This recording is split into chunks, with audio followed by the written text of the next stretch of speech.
हर हर महादेव। दोस्तों, कैसे हैं आप लोग? आखिर वो कौन सा राक्षस है जिसके मरते ही कल की भगवान पूरी दुनिया के राजा बन जाएंगे? आखिर वो कौन सा राक्षस है जो बार बार कल की भगवान को मात दे रहा है? आखिर वो कौन सा राक्षस है जिसके मरते ही कल की भक्तों की सारी पीड़ाएं खत्म हो जाएंगी? जी हाँ, आज हम उसी राक्षस के बारे में बात करने वाले हैं। दोस्तों, ये राक्षस इतना खतरनाक है कि बड़े लंबे समय से कल की भगवान इससे लड़ाई कर रहे हैं, लेकिन बार बार कल की भगवान को मात खानी पड़ रही है। अब आप सब सोच रहे होंगे कि भाई ऐसा कौन सा राक्षस है जिससे हमारे कल की भगवान भी बार बार मात खाएंगे? तो आज मैं आपको उस राक्षस का नाम बताता हूं। वो राक्षस कोई और नहीं है, वो कल की भगवान के अंदर और उनके भक्तों के अंदर ही बैठा है, जिसे हम बोलते हैं मन रूपी राक्षस। जी हाँ, इस मन रूपी राक्षस से कल की भगवान बार बार हार रहे हैं। अब कुछ लोग कहेंगे, अरे यार, भगवान भी कभी किसी से हारते हैं। इसके लिए मैं आपको एक बहुत ही सुंदर बात बताना चाहूँगा। दोस्तों, अगर आप एक बॉक्सिंग का मैच के लिए खुद को तैयार करते हैं तो पहले आपको उसकी बड़ी लंबी ट्रेनिंग लेनी पड़ती है, और ट्रेनिंग के दौरान आप गिरते हैं, उठते हैं, गिरते हैं, उठते हैं, कई बार पिटते हैं, कई बार पिटाई खाते हैं, कई बार लगातार पिटाई खाते रहते हैं, कई बार फाइनल में पहुंचकर भी पिटाई खा लेते हैं, लेकिन एक समय ऐसा आता है कि अंत में आप उस पर विजय पा लेते हैं। तो जैसा हमारे साथ नॉर्मल जिंदगी में होता है, भगवान जब मानव रूप में आते हैं तो इनके साथ भी ऐसा ही होता है। जैसे आपने देखा होगा कि राम जी ने रावण का अंत पैदा होते ही नहीं कर दिया। पहले वो गुरुकुल में गए, प्रशिक्षण लिया, अस्त्रों का प्रयोग करना सीखा, उसके बाद जाकर रावण को मारा। लेकिन जब राम जी प्रशिक्षण ले रहे थे तब कई बार राम जी विफल भी हुए होंगे, कई बार राम जी को भी हार का सामना करना पड़ा होगा, लेकिन अंत में जाकर उनकी विजय हुई। तो कुछ ऐसा ही कल की अवतार के साथ चल रहा है। ऐसा नहीं है कि कल की अवतार पैदा होते ही सर्वशक्तिमान होंगे और वो कलयुग का अंत कर देंगे। ये गलत बात है, ये कोई प्रैक्टिकल बात नहीं है। असल में कल की भगवान एक आम इंसान की तरह पैदा हुए हैं और उनका भी जीवन एक आम इंसान की तरह है, लेकिन उनका प्रशिक्षण बहुत लंबे समय से चल रहा है। उन्होंने सब चीज़ों पर विजय पा ली है, लेकिन बस अब एक आखिरी चीज़ बची है, इनका खुद का मन, जो बार बार इन्हें हार का मुंह दिखा रहा है। और कल की भगवान जब तक अपने भक्तों को कल की नहीं बना देंगे तब तक सतयुग की स्थापना नहीं हो सकती। एक एक भक्त को वो कल्कि के समान बना देंगे, वो किसी को भी चेला नहीं बनाएंगे, वो सबको कल्कि बना देंगे। और इसीलिए इस सतयुग के आने में लंबा समय बीत रहा है। कल्कि भगवान बहुत जल्द इस मन रूपी राक्षस पर चढ़ाई करने वाले हैं, लेकिन चढ़ाई करने से पहले, जैसा कि मैंने आपको बताया, वो भी एक आम मानव है, तो कहीं ना कहीं कलयुग की शक्ति उनको तोड़ दे रही है। अब ये राक्षस कितना खतरनाक है मैं आपको बताता हूं। दोस्तों, कबीर कहकर गए हैं, मनवा तो पंछी भया, उड़ के चला आकाश, और ऊपर ही से गिर पड़ा या माया के पास। कबीर कह रहे हैं ये मन जो है ये एक पंछी की तरह है, ये उड़ के आकाश में उड़ चला है और ऊपर ही ऊपर जाकर ये माया के पास गिर जाता है। और माया इतनी ठगनी है कि इसके आगे पीर पैगंबर औलियाओं की भी नहीं चलती। बार बार अवतारों को कह लीजिए या महापुरुषों को कह लीजिए, ये माया जरूर तोड़ देती है। तभी बोला जाता है, मोटी माया सब तजे, झीनी तजी ना जाए, और पीर पैगंबर औलिया झीनी सभी को खाए। अब मैंने आपको बताया, जैसा कि पहले वीडियोस में मैंने आपको बताया था, कि दुनिया के जितने भी जीव हैं ये बाहर से साधु बन जाते हैं, लेकिन अंदर से इनका मन साधु नहीं बन पाता। लेकिन कल्कि इसके बिल्कुल विपरीत होंगे। वो बाहर से तो पैंट शर्ट में घूमेंगे, लेकिन अपने मन को वो साधु बनाएंगे। कबीर बोलते हैं, तन को जोगी सब करें, मन को बिरला कोय और सहज सब विधि पाइये, जो मन जोगी होए। कबीर कह रहे हैं तन को जोगी तो पूरी दुनिया बनाकर घूम रही है, कोई बाबा जटा रख लेता है, कोई भगवा कपड़े पहन लेता है। मन को बिरला कोय, लेकिन मन को जोगी बनाने वाला कोई एक बिरला होगा। और सहज सब विधि पाइये, जो मन जोगी होए। सारे काम आपके सुलभ हो जाएंगे अगर आपका मन जोगी हो गया। अगर आपने अपने मन को जोगी बना लिया तो आप जो बोलोगे वही होगा। आप आज कह दोगे कि सतयुग आ जाए तो सतयुग आ जाएगा। यही परेशानी कल की अवतार के साथ हो रही है। अब आपके मन में चल रहा होगा कि यार ये कैसी बात कर रहा है, भगवान होकर वो अपने मन से कैसे हार सकते हैं।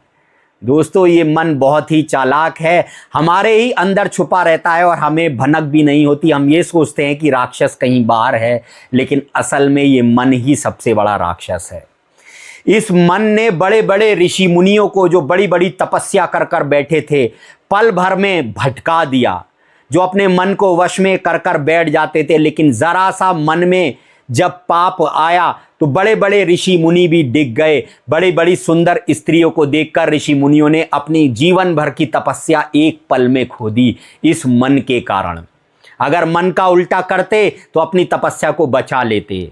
दोस्तों, मन के कारण ही श्री राम को इतना बड़ा वनवास भोगना पड़ा, इतना अत्याचार भोगना पड़ा।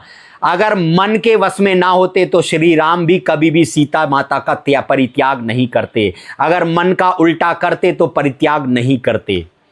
अगर जब उनका मन कह रहा था कि मैं इस हिरण के पीछे जाऊं, अगर वो मन का उल्टा करते तो ना वो हिरण के पीछे जाते और ना ही सीता माता का हरण होता। तो ये मन ही हमसे सारे उल्टे काम कराता है। इस मन को कभी भी छोटे उसमें ना आंकें। चाहे भगवान हो, चाहे अवतार हो, कोई भी हो, जब मानव रूप में आते हैं तो इस मन को हराना बड़ा ही मुश्किल हो जाता है। अब कल्कि भगवान और मन की लड़ाई चल रही है, लेकिन कल्कि भगवान मन से हार जा रहे हैं और ऐसी स्थितियों में हार रहे हैं। ऐसा नहीं है कि उनको कोई लालच है, कोई धन संग्रह करना है। ऐसी स्थितियों में हार रहे हैं जहां पर उनका कोई स्वार्थ भी नहीं है। जैसे मैं आपको एक छोटा सा एग्जाम्पल देता हूं। कल्कि भगवान सोच रहे हैं कि जल्दी से जल्दी सतयुग आ जाए, जिससे कि मेरे भक्तों का जो कष्ट है वो दूर हो जाए। कल्कि भगवान ऐसा सोच रहे हैं और इसी कारण से कल्कि भगवान कुछ ऐसी चीजें कर दे रहे हैं जिससे कि उन्हें भी मन के वश में होना पड़ रहा है। क्योंकि जब मानव रूप में आए हैं तो मानव की तरह उनकी भी चीजें हैं, मानव की तरह उनका भी मन है और मन से बार बार कल्कि भगवान को भी शिकस्त खानी पड़ रही है।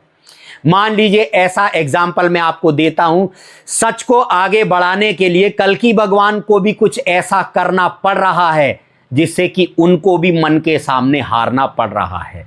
अब आप सोच रहे होंगे कि ऐसा क्यों? तो दोस्तों, कलयुग ये कोई आसान युग नहीं है। कलयुग ने इतनी माया से, इतनी चालाकी से सारी चीजें चली हैं कि कल्कि भगवान के हाथ पैर बांधकर उनको बिठा दिया है। कल्कि भगवान चाहें तो पल भर में कलयुग की सारी माया को तोड़ सकते हैं, लेकिन कल्कि भगवान की सबसे बड़ी मजबूरी बन रही है इनके भक्त। अपने भक्तों की वजह से कल्कि भगवान को बार बार हारना पड़ रहा है। अब क्यों, मैं आपको बताता हूं। क्योंकि कल्कि भगवान तो अपने मन को पल भर में वश में कर सकते हैं, लेकिन इनके भक्तों का मन जो है वो बहुत बुरी तरह इधर उधर भाग रहा है। और जब तक कल्कि हर एक भक्त को खुद कल्कि नहीं बना देते, तब तक वो अपने भक्तों को सतयुग में नहीं ले जा सकते। और कल्कि का भक्त कल्कि तभी बन सकता है जैसे कल्कि ने अपने मन को जीतने का प्रयास किया है। जब तक ये भक्त भी अपने मन को जीतने का प्रयास नहीं करेंगे, कल्कि इन्हें सतयुग में नहीं ले जा सकते। और इसीलिए वर्ल्ड वॉर और महाप्रलय का समय जो है ये बढ़ता जा रहा है।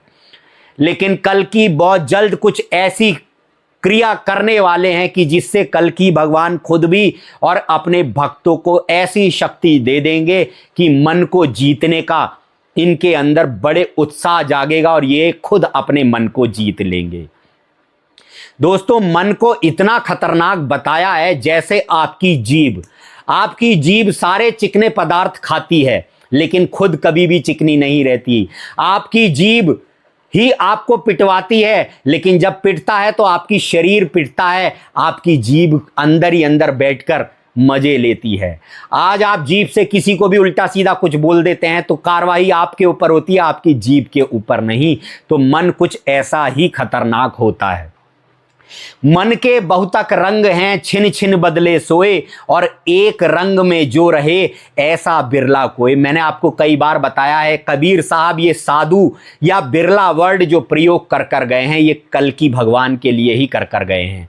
कह रहे हैं मन के बहुतक रंग हैं, छिन छिन बदले सोए, एक रंग में जो रहे ऐसा बिरला कोई। कह रहे हैं मन के बहुत सारे रंग हैं, छिन छिन बदलते हैं, पल पल में मन अपने रंग बदलता है। कभी इस चीज का मन कर रहा है, कभी इस चीज का मन कर रहा है, कभी इस चीज का मन कर रहा है, लेकिन एक रंग में जो रहता है वो कोई बिरला होता है, और उसी को कल्कि भगवान बोल कर गए हैं। कल्कि भगवान अपने मन को बस में केवल और केवल एक वजह से नहीं कर पा रहे हैं, क्योंकि कहीं ना कहीं वो अंदर से टूट चुके हैं, क्योंकि वो अपने भक्तों की हालत देख रहे हैं कि मेरे भक्त कलयुग में बुरी तरह फंसे हुए हैं। इसीलिए कल्कि भगवान को अंदर से मोटिवेशन नहीं आ पा रहा है, और इसी मोटिवेशन के मारे वो अपने मन से हार रहे हैं। दोस्तों, ये मन इतना खतरनाक होता है, अगर आप इसका प्रैक्टिकल करना चाहे तो वो मैं आपको अभी बताता हूं। मन हमसे सारे उल्टे काम कराता है, लेकिन न्याय में निष्पक्ष है। मन को ही काल बोला गया है, मन को ही शनि बोला गया है, और शनि को न्याय का देवता बोला जाता है। दुनिया के सारे उल्टे काम हमसे मन करवाता है, लेकिन हमें पता भी नहीं लगता कि हमारे अंदर ही बैठा है। मान लीजिए आप कोई चोरी कर कर आए, आपसे कोई पूछे क्या तूने चोरी करी, तो आप सबसे मना कर देंगे, नहीं भाई मैं कैसे चोरी, मेरे जैसा आदमी चोरी कर सकता है। लेकिन आपका मन आपसे कह देगा कि हाँ बेटा तूने चोरी करी है। तो उल्टे काम तो सारे मन करा रहा है, लेकिन न्याय में निष्पक्ष है। तो ऐसे ही ये जो मन रूपी राक्षस है, ये सबके अंदर बैठा है, और इसी से हम हार रहे हैं। जिसने इस मन को हरा लिया, जिसने अपने मन को जोगी बना लिया, उसके लिए कुछ भी असाध्य नहीं है। आज इस दुनिया में सब तन को जोगी बनाने वाले बैठे हैं, तन को रंगने वाले बैठे हैं, लेकिन अगर कोई मन को जोगी बनाने वाला है तो वो केवल और केवल कल्कि, और उसके लिए कुछ भी असाध्य नहीं है। तन को जोगी सब करें, मन को बिरला कोई, और सहज सब विधि पाइए जो मन जोगी होए। तो मेरी सारे कल्कि भक्तों से केवल और केवल एक अरदास है कि भगवान तुम्हें बिना लिए सतयुग में जाएगा नहीं, और तुम्हें लेने के चक्कर में कलयुग का टाइम जो है वो बढ़ाना पड़ रहा है। तो मेरी सारे कल्कि भक्तों से अनुरोध है कि आपको अगर भगवान की भक्ति करनी है, सतयुग में जाना है, तो और बाहर के किसी राक्षस से लड़ाई नहीं करनी, आपको खुद के अंदर के राक्षस से लड़ाई करनी है, इस मन से लड़ाई करनी है। आपका मन कहता है कि ये गलत काम कर ले, अगर उल्टा करोगे तो क्या करोगे, सही करोगे। आपका मन कहता है कि पढ़ाई लिखाई मत कर, मौज कर, उल्टा करोगे तो क्या करोगे, पढ़ाई करोगे। आपका मन कहता है कि पराई स्त्रियों को गंदी नजर से देखो, उल्टा करोगे तो क्या करोगे, नहीं करोगे। तो मन पर विजय प्राप्त करिए। बाहर किसी राक्षस से नहीं लड़ना है, खुद के अंदर के राक्षस से लड़ना है। गीता में कृष्ण ने बात कही गंभीर, औरों से कमजोर लड़े, स्वयं से लड़े वीर। वीर जो होता है वो स्वयं से लड़ता है, और कल्कि भगवान हो या उनके भक्त हो, हर कोई स्वयं से लड़ रहा है।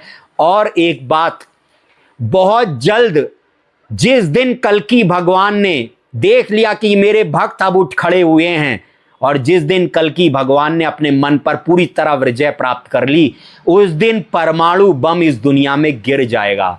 जिस दिन पहला परमाणु बम इस दुनिया में गिर जाए, समझ लेना कल्कि भगवान अब पूरी तरह तैयार हैं, उनका प्रशिक्षण पूरा हो चुका है, और अब इस कलयुग का अंत होने वाला है। वीडियो अच्छा लगा हो तो वीडियो को लाइक करें, चैनल को सब्सक्राइब करें, हमारे चैनल को सपोर्ट करें। और जो भाई हमारे चैनल पर लाइव आना चाहते हैं, अपना अनुभव शेयर करना चाहते हैं, या उनके साथ कुछ ऐसी आप बीती हुई है जो बिल्कुल कल्कि भगवान से मैच होती है, तो हमारे इस नंबर पर कॉल करें। हर हर महादेव।